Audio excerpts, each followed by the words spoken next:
Welcome, everybody that's enthusiastic about games. My next series of videos will be about Civilization VII, which, as you see, is going to be released on February the 11th, 2025. So we're on January the 17th now, when I'm recording this. There is an earlier date. You can actually play this on sort of pre-release. Theme is offering it advanced access about 6th of February. So my intention is to purchase probably this edition, the deluxe edition, so I can get advanced access. Quite a bit of money, really, but not as much as this. And I shall hope to be live streaming on my night time of February the 6th. So do tune in then. I will set up a live stream for the first, my first playing of this game. I know a lot of people are incredibly excited about it. I'm actually at the YouTube official Sid Meier's Civilization VII site. There's a lot to see here. I'm sure a lot of you have looked at it. If you haven't, do go and have a look.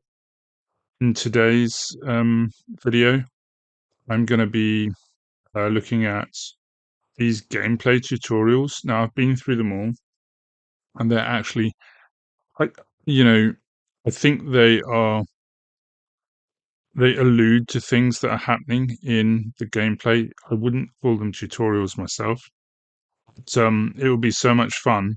I'm going to go through them anyway because they go through spying, stealing, influence, religion, crises, which are sort of kind of a new thing. Naval combat, which I'm really looking forward to.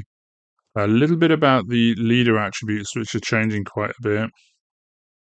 And then what we used to call barbarians and city-states are now called independent powers. So a little bit about how that's changed since Civ VI. How Civ VII enables you to build tall or wide. Resource management and navigable rivers. So I will today just be going through all of these and kicking off, commenting on them, seeing where it's going. Diplomacy has been improved with our new influence yield. Civilizations are going to be able to accrue influence through various ways, whether it be buildings, wonders, or their civ and leader abilities. You're going to spend this influence on endeavors to help support your nearby allies, promote your relationship, and establish better trade. You also can invest in sanctions to harm those nearby and enforce more harsher rules. As well as you can invest into espionage. This is where you can sneak your spies in and go ahead and steal things. Interesting. So the spying is on the same screen and as the diplomacy. Okay, this is not a lot different from Civ VI, I want to say, first impression. But no doubt I'll be proven wrong. I'll find out very soon.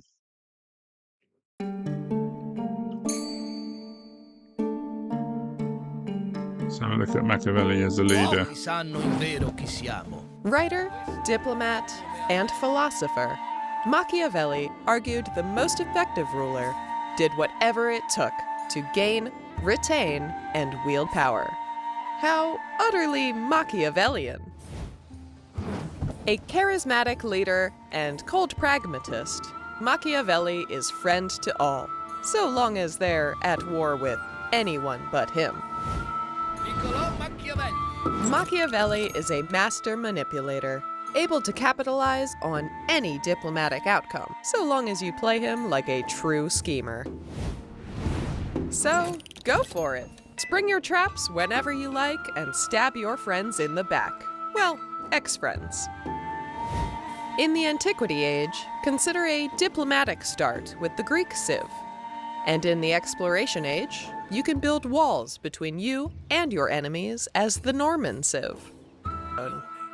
But whatever you build, remember, to build something, you believe in. That's super interesting. So Machiavelli fun to play. Let's see. I was shooting a film with Oops, it doesn't go one after another.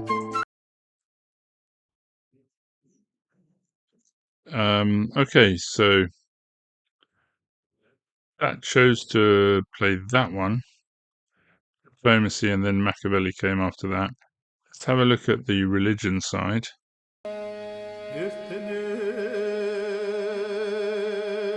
Religion is a massive part of the exploration age. Once you hit the exploration age, you're going to want to go ahead and unlock the various civics that'll help you really found and establish a powerful religion. When you build up your religion, you're going to want to find...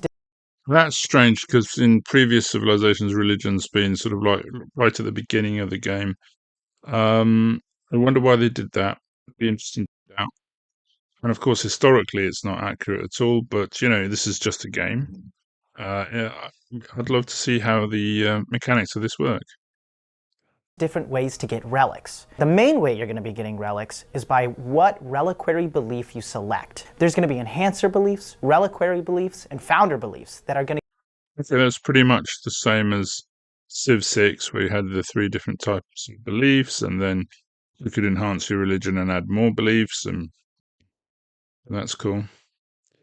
I will. So I used to like to play Babylon and boost my science for the Babylonians, which was, of course, because of their buff of discovering things through in Civ VI, discovering things through the Eureka straight away. I was to try and compensate for that by buying lots of science buildings with faith, and to do that, I had to have the belief of Jesuit education, I think. So I wonder if that sort of path is there. Probably not. There'll be other paths that you have to discover, which will be, you know, the fun of it.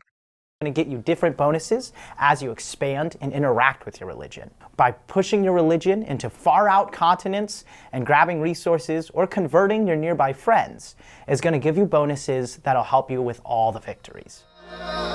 Okay, interesting. It's going to help me with all the faith, with all the victory methods, not just faith. Okay. Going back, so we've looked at religion and spying. Crises might be fun.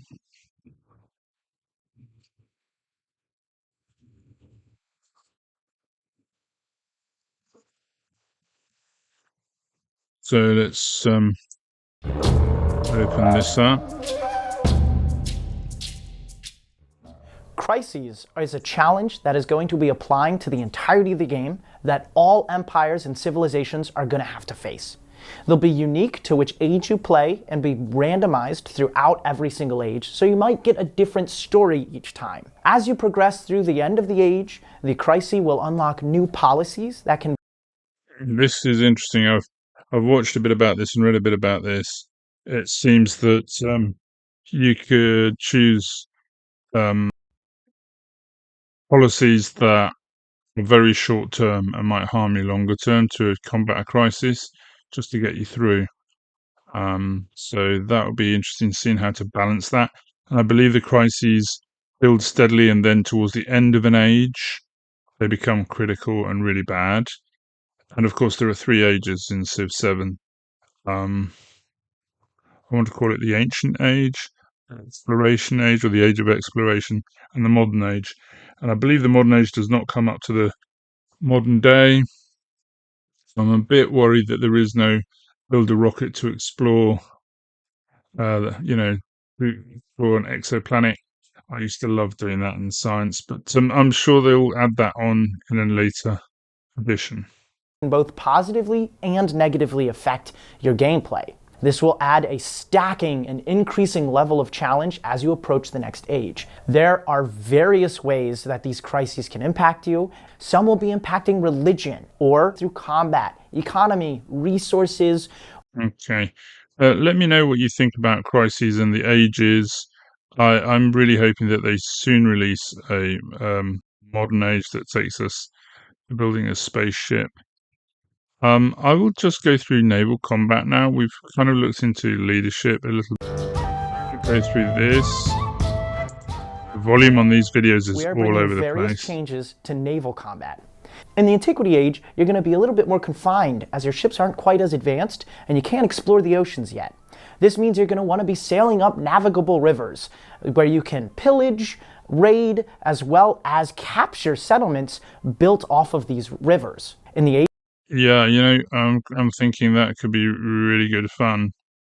I think I know there's an Egyptian civilization. I think the leader is Hatshepsut, and I think exploring the Nile or whatever. If there's a real world, I do like maps that sometimes follow the real world as well as the made-up maps. So that might be fun. I don't know if there's a Viking civilization. I'd love to play that and go up rivers. Historically, they raided many civilizations that way. The Vikings. That would be fun too. Age of exploration, it's going to be more about exploring the seas. You're going to get your fleet commanders, which are going to grant promotions, as well as ways for you to move across. I just love the graphics. If you look here, look at that. That's just astounding. I mean, one of the things that I didn't like about Civ VI was I thought the graphics was cartoonish, and for ages I liked the Civ V graphics better. I'm sure many people have said that. But this, I love the graphics, the clarity of the sea here. Yeah, I just want to zoom in, but obviously I can't. I'm just reacting to a video. This isn't a game. That's on the 6th of February, early release. I shall be playing. I can be playing Civ VII. That's my intention. At night here in the UK, so it would be sort of like afternoon time over there in the US. So do tune in to the live stream and watch me do that. I might do a few more reaction pieces to some of the material that YouTube has, that Civ 7 have released on YouTube. So do tune in for that as well. Thank you very much.